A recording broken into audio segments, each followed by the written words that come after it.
జై గురుదేవ్. ఓం శ్రీ గురుభ్యో నమః. ఓం శ్రీ అన్నపూర్ణాయే నమః. జీవితంలో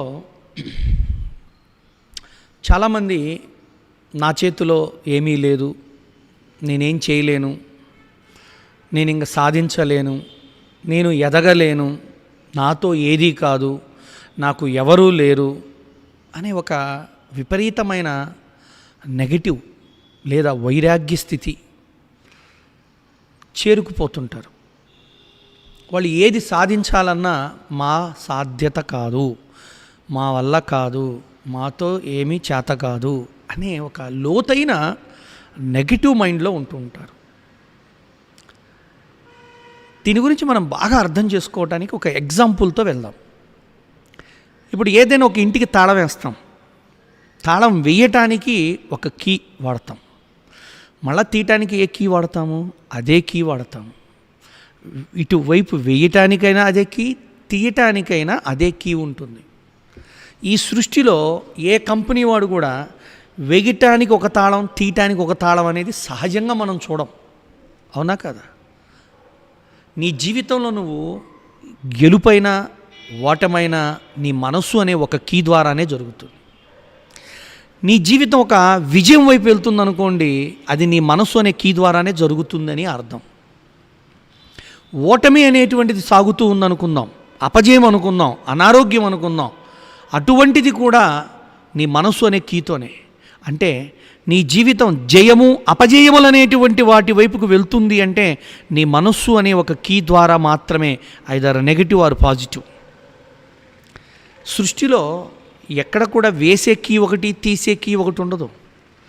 గెలిస్తే నీవని, ఓడిపోతే కారణాలని, చివరికి దేవుడని మనం సహజంగా వెళ్తూ ఉంటాం. చూడండి, మనం జనరల్గా ఏదైనా ఫెయిల్ అయ్యామనుకోండి, నాకు జ్వరం వచ్చింది అందుకు పాస్ కాలేదు అంటాం. ట్రైన్ మిస్ అయ్యామనుకోండి, మా ఆవిడ తొందరగా లంచ్ సర్దలేదు, నేను అందుకే అది అందుకోలేకపోయాను, అంత దానివల్ల జరిగిందా అని మనం పాస్ చేస్తాం. We are pushing our responsibility. కానీ నిజం, సత్యం ఏమిటి అంటే, ఈ దేనికైనా నీ మనస్సే ఒకటే కీ అనేది ఒక సత్యాన్ని మనం మరిచిపోయి, గెలిస్తే నేను, ఓడిపోతే నువ్వు, నువ్వు లేకపోతే దేవుడు అనే ఒక చిన్న నెపముతో, అప్పుడు కూడా నా తప్పేమూ లేదు అనే ఇండైరెక్ట్ గెలుపుతో ముందుకెళ్తూ ఉన్నావు జీవితంలో. ఒక మొండి ఆట ఆడేసి జీవితాన్ని గెలుపు వైపుకి నీకు నువ్వు తృప్తి చెందుతున్నావు. కరెక్ట్గా కాదో చూసుకోండి. చాలామంది ఇంతే, భార్య భర్తతో అయినా, భర్త భార్యతో అయినా ఒక మొండి ఆటతో ఆడుతూ గడుపుతూ వెళ్తున్నాం. జీవితంలో ఎవరితో మొండి ఆట ఆడకండి. చివరికి అది మన జీవితం ఒక పరాస్థితి, అంటే ఏ స్థితికి చేరుతుందంటే అంతిమ స్థితికి చేర్చుతుంది. ఈ నైజము అలవాటు చేసుకోకండి. చూడండి, ఒక ఆట అనుకుందాం మనం. ఒక ఇద్దరు స్నేహితులు గెలిచారు, ఆట మొదలుపెట్టారు. బొమ్మ బొరుసు ఆడుతున్నారు. ఆటలో నియమాలు చెబుతా. బొమ్మ పడితే నేను గెలిచినట్టు, బొరుసు పడితే నువ్వు ఓడిపోయినట్టు. మొదట బొమ్మ పడింది, ఎవరు గెలిచినట్టు? నేనే.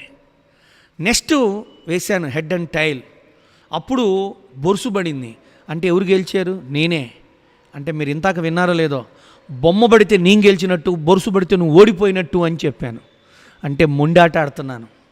అంటే నేను గెలవటం కోసం ఎదుటి వ్యక్తిని, ఎదుటి పరిస్థితుల్ని, ఎవరినైనా సరే, ఎలా అయినా సరే, ఏ విధంగా అయినా సరే నేను నెట్టుకుపోయి గెలవాలి అనే ఒక దృఢమైన నెగిటివ్ సంకల్పము లేదా ఆలోచన నిన్ను అధోగతికి తీసుకెళ్తుంది.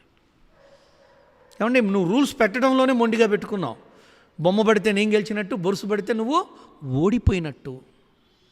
అందుకే నీ మనస్సు అనే ఒక కీని నువ్వు గనక సరిగ్గా ఉపయోగించుకోగలిగితే జీవితంలో ఒక మొండి ఆటను వదిలి నిజమైన జీవిత ఆటను ఆడుకునే ప్రక్రియతో మనం ముందుకెళ్ళచ్చు.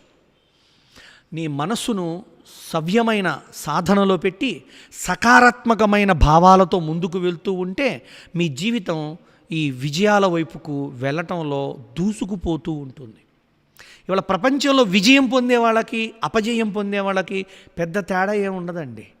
అదేమో ఒక మంచి భావన, ఆలోచన, ప్రతిదీ నాదే భావన, బాధ్యత అని వెళ్తూ ఉంటారు. అపజయం వాళ్ళు ప్రయత్నిస్తారు, పోరాడతారు, చివరికి ఓటమికి కారణాలు నెడుతూ ఉంటారు.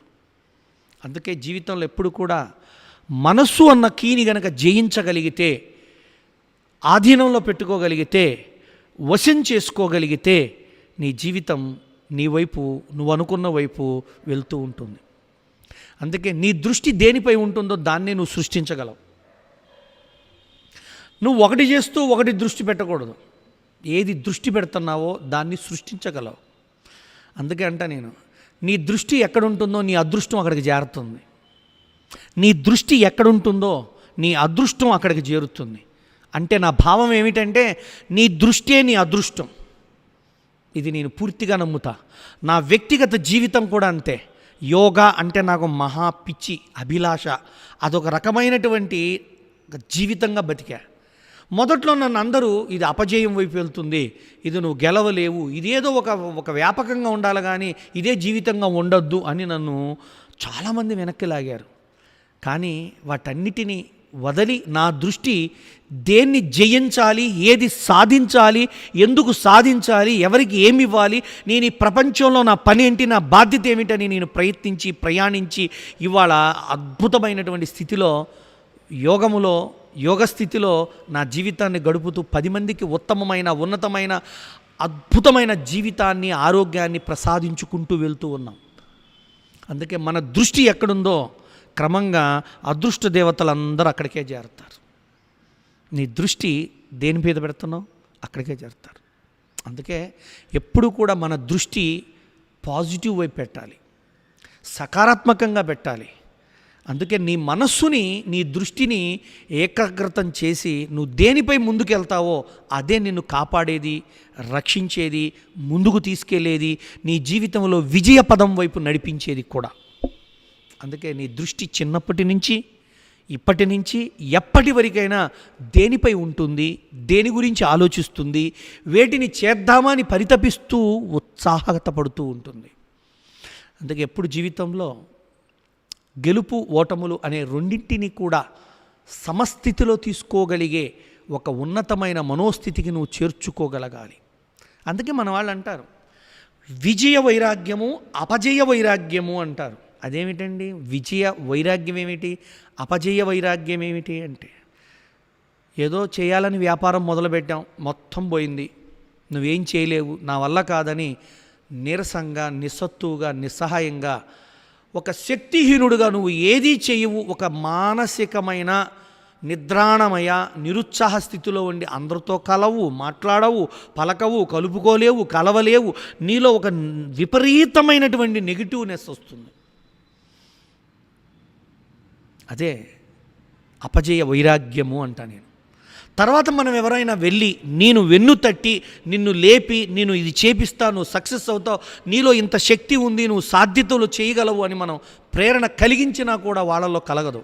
ఆ పూర్తి వైరాగ్యంకి చేరతారు. ఇదే అపజయ వైరాగ్యము అంట నా భావంలో, నా భాషలో. మరి విజయ వైరాగ్యం ఏమిటండి అంటే, విజయము అహంకారాన్ని తేకూడదు. గెలుపు నా వల్ల గెలిచాను, నేనే గెలిచాను, నాతోనే అయిద్ది అన్న స్థితికి చేరకుండా ఒక ఉన్నతంగా దానిని సమస్థితిలో నువ్వు తీసుకోగలిగితే నీలో ఒక అద్భుతమైన అపజయము కానీ విజయమనే వైరాగ్యము నీలో కలిగితే నువ్వు ఎప్పుడు వైరాగ్య స్థితిలోనే ఉంటావు. అందుకే అంటాడు అద్వైతంలో జయాపజయములను సమముగా చూడమంటాడు. ఎట్లా అవుతుంది ఇది? అదే యోగము నేర్పునది. అందుకే అంటాడు పతంజలి యోగ సూత్రములలో సమత్వం యోగముచ్యతే అన్నాడు. జయ అపజయములు, గెలుపు ఓటములు, రాగద్వేషములు, పెద్ద చిన్న, ధనిక లోభి, ఇలా ఏవి వ్యత్యాసములు లేని ఉన్నతమైన మనోస్థితిని కనుక నువ్వు చేరుకోగలిగితే అది యోగస్థితి. అదే నీకు నిజమైన విజయోత్సవము. ఆ సమస్థితిని ఏర్పరచుకోలేక మానవుడి వాళ్ళ పడుతున్న పరుగులు ఎన్నో తెలుసా? అసంతృప్తితో పరిగెడుతున్నాడు. తృప్తితో పరిగెత్తట్లేదండి. ఒక రహస్యం, తృప్తిగా ఉన్నవాడు స్థితప్రజ్ఞతలో ఉంటాడు. అసంతృప్తి లోపల ఉన్నవాడు ఎప్పుడు పరిగెడతానే ఉంటాడు. అది చేద్దాం, ఇది చేద్దాం, అది చేద్దాం, వాడిని మోసం చేద్దాం, వాడికి దోచుకుందాం, ఇది చేద్దాం, అది చేద్దాం అని. అందుకే చూడండి, సృష్టించుకునేవాడు ఏది దాచుకోవక్కర్లా. గమనించుకోండి, రెండో పాయింట్ ఉందండి, ఇదే ఇంకో కోణంలో చూద్దాం. దాచుకునేవాడు సృష్టించలేడు. గమనిస్తున్నారు లేదో? సృష్టించేవాడు ఏది దాచుకోవక్కర్లా, వాడెప్పుడు సృష్టించగలడు. వాడు సృష్టిస్తూనే ఉంటాడు, ఇస్తూనే ఉంటాడు, పెడుతూనే ఉంటాడు, చేస్తానే ఉంటాడు. వాడి దగ్గర ఏది దాచుకోవక్కర్లా, ఏది తలిస్తే అది వస్తుంది. దాన్ని రుచించిన వాడిని నేను. ఇంకొకడు దాచుకుంటూ ఉంటాడు, వాడు ఏం సృష్టించలేడు. నీవు నీ జీవితంలో ఎందుకు సృష్టించలేకపోతున్నావంటే, ఎందుకు విజయం వైపు వెళ్ళలేకపోతున్నావంటే, నువ్వు అనుకున్నది ఎందుకు చేయలేకపోతున్నావంటే, నీవు కూడా పెట్టటం, ఇవ్వటం, అర్పణాతత్వం, సమర్పణాతత్వం, దైవత్వం, ఇచ్చే తత్వం, గివింగ్నెస్ నేర్చుకో. Then you can get anything, any time, anywhere. That is the wonderful divineness. ఒక దైవత్వము అంటే పూజలు కాదు, పునస్కారాలు కాదు, విగ్రహాల ఆరాధన కాదు.